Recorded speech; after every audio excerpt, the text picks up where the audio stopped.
So the fourth maneuver is, yes, but more so too to check whether or not the fetal presenting part is engaged too. You can, on this is difficult, but we just want you to show what the maneuver is. But in real life, you can see if it's ballotable or not, right? So on the first maneuver, you're checking at the fundus what that part is, what you think it is at least. Then on the second maneuver, you're checking the size. You want to feel the difference between the back and the extremities. And you would also be checking to see if, you know, the extremities are extended or flexed. Like, you can feel all that on the second maneuver. The third maneuver, you're going down to right above the pubic symphysis, and you're checking to see what that presenting part is down there. And then the fourth maneuver, you're coming from up from the head if you're trying to check for engagement. That's why they do that, to see if they're really engaged and to see if the head is flexed or not, or, you know, that's what it is. All right. So we'll go over leopolds. So again, hand hygiene. Well, let me read this. So Miss Alvarez is a 24-year-old G2P0 at 36 weeks gestation. She was admitted to the labor and delivery unit 2 days ago for preeclampsia. She's just returning to bed after getting up to the bathroom.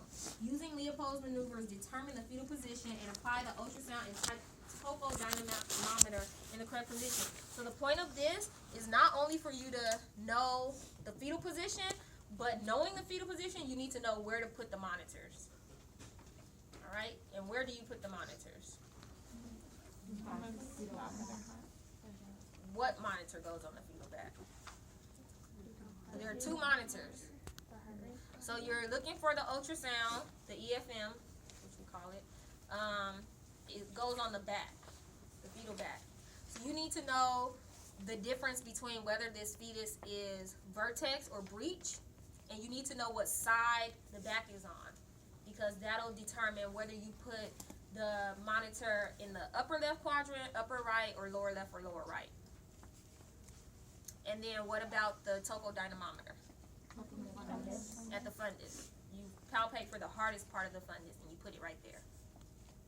So whether the infant fetus is breech or not, you always put the topo in the same place. It doesn't matter. Breech versus vertex just tells you where to put the ultrasound for the heart rate. Okay, so wash your hands. And this, oh, I forgot to mention. Of course, you're going to use gloves to check somebody's fundus. Using gloves is a little bit difficult with that particular model because of the material that it's made out of. So we might just pretend that you're using gloves because you won't be able to feel very much if you actually try to use gloves. You might actually, the friction won't even allow you to get your hand in that far sometimes.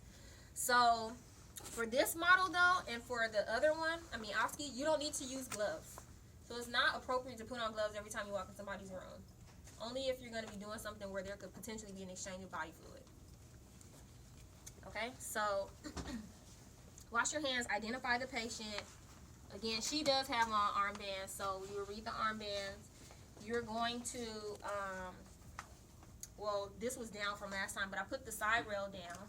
On the first Oski, you don't have to put the side rail down because you're not that high up in the bed. Here, you need to put the side rail down because you don't want to be reaching over it. And again, always bring the bed up to your level so you don't have to bend down too much. You're going to expose just her tummy. You don't need to expose anything else. And another thing, I forgot to tell this to the other group. You want to make sure her bed is laying flat. It doesn't have to be completely flat, and actually shouldn't be, because then that's going to cause distress for the baby.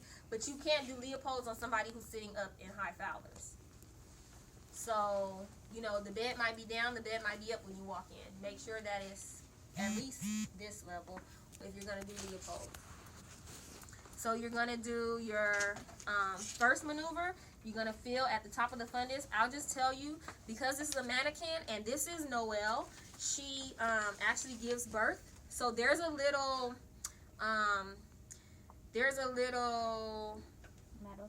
It's metal. I'm looking for the right word. It's well, I'll think of it. Hydraulic. It's a hydraulic thing in here that actually pushes baby Hal out.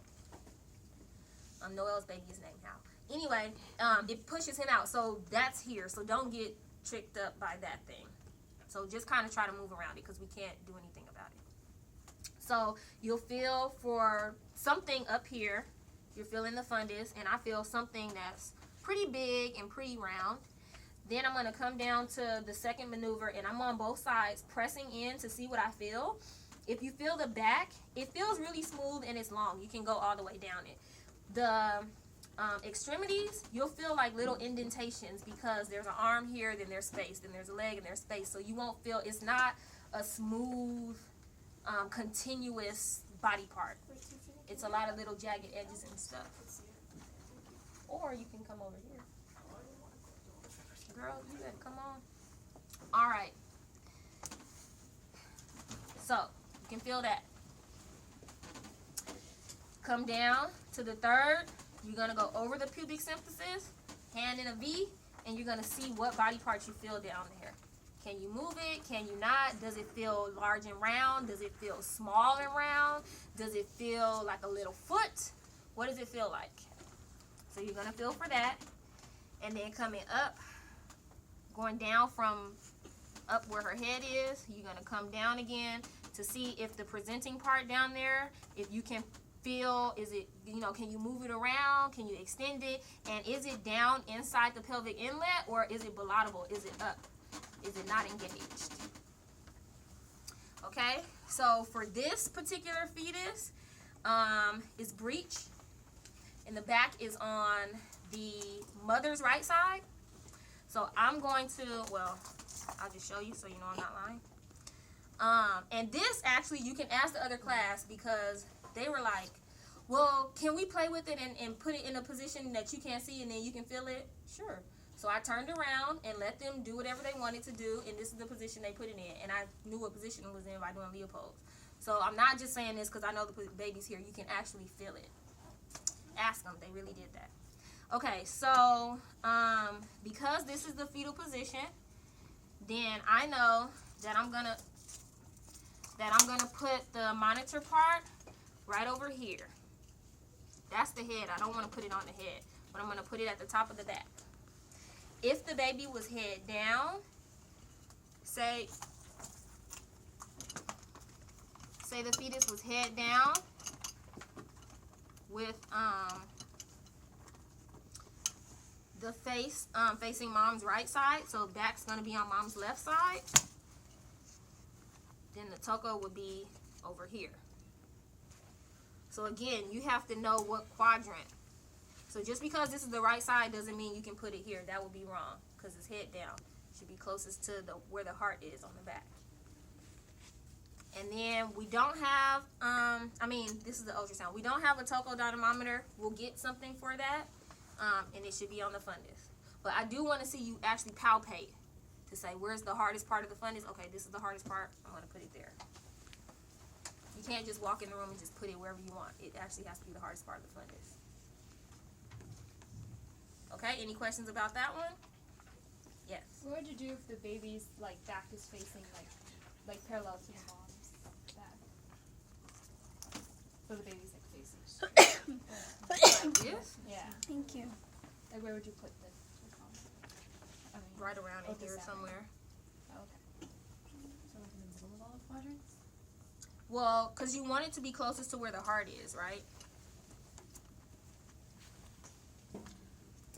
So it'd be somewhere right around in here. But typically, they're not laying like that. They're laying either this way or this way. Mm-hmm. Their head might be faced a different way. If they're OP, they could be that way.